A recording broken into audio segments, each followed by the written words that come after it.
Agora sim, vamos falar de agricultura sustentável com o Frederico Olive, porque nós estamos naquela batida de alertar aos produtores de safrinha que, além da falta de chuvas, você tem a cigarrinha te atazanando. Então, veja o depoimento do Frederico Olive sobre o controle da cigarrinha. Em frente. Lágio Batista, tudo bem? Boa tarde. Hoje é quarta-feira, 14 de abril, e o quadro Agricultura Sustentável de volta aqui ao programa Tempo e Dinheiro com o depoimento do pesquisador da área de transferência de tecnologia da Embrapa, Sérgio Abud da Silva. Hoje, o Sérgio vai trazer o seu conhecimento a respeito das melhores práticas para a implementação nas propriedades rurais do manejo integrado de pragas. E é isso que nós vamos ver agora, João. Então, pragas, como nós estamos falando, é um fator importante porque ele reduz produtividade. Então, o produtor tem que reduzir o impacto dessas pragas.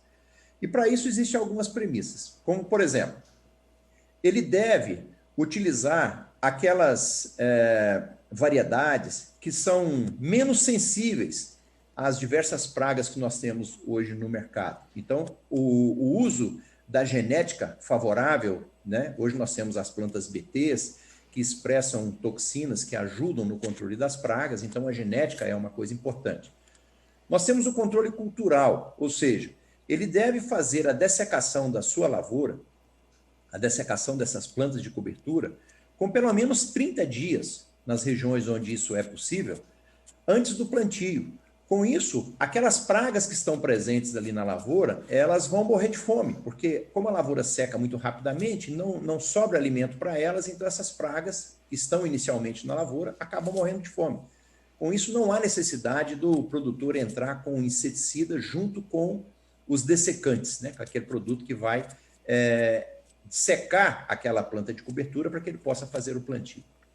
Usar um bom tratamento de semente com produtos com inseticidas que ofereçam uma boa proteção para as pragas de solo e também para algumas pragas de superfície, que são inicialmente controladas. Por exemplo, no caso da cigarrinha do milho, o controle do tratamento de semente, ele ajuda por quase um mês. Nós temos resíduo de produto do tratamento de semente que ajuda.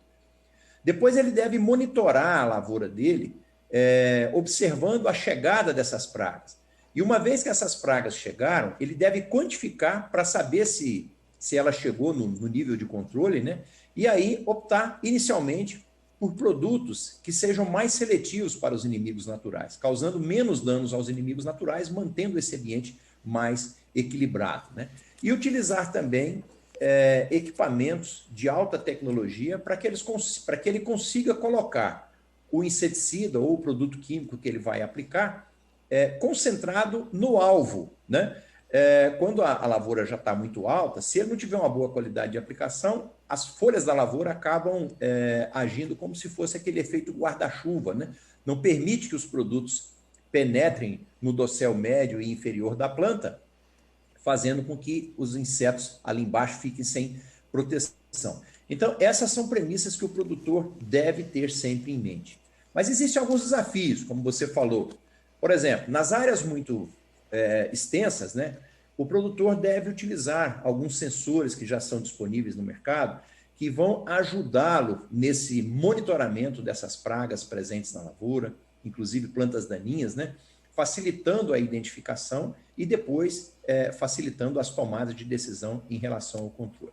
É bem verdade que nós ainda estamos evoluindo muito nesses sensores, né? Mas eu acredito que muito em breve o produtor vai ter todas essas ferramentas à sua disposição, inclusive os drones, né, que vão ajudar a fazer controles mais localizados, aplicando os herbicidas, os fungicidas e também os inseticidas, evitando o uso desnecessário de produtos químicos em áreas com baixa população de patógenos, tanto insetos quanto plantas daninhas e também os fungos, né, causadores de doença.